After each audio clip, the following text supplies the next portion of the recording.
నువ్వేమని వాగ్దానం చేశావు? నీవు అనేక జనములకు అప్పిచ్చేదవు గాను అప్పు చేయమన్నావు.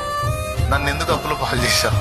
సరే నేనే చేసుకున్నాను అనుకో, మరి నువ్వు పిడికిలు విప్పు, కార్యాలు చెయ్యి, దూరాలు తెరువు, సహాయం పంపు, కార్యాలు సఫలం చెయ్యి. నీ బిడ్డగా నేను దరిద్ర కొట్టు స్థితిలో ఉంటావు. నీ చిత్తమా? అనేకులకు ఇచ్చేదమన్నావే, నాకు ఆశ ఉండదా?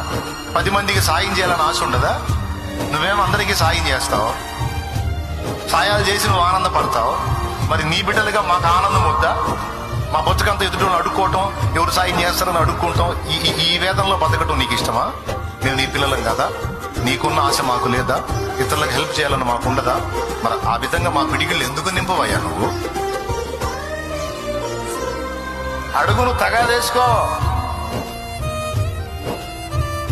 నీకు విరోధంగా రూపింపబడిన ఏ ఆయుధము వర్ధిల్లదన్నావే, మరి ఎందుకయ్యా వాళ్ళని వర్ధిల్లనిస్తున్నా?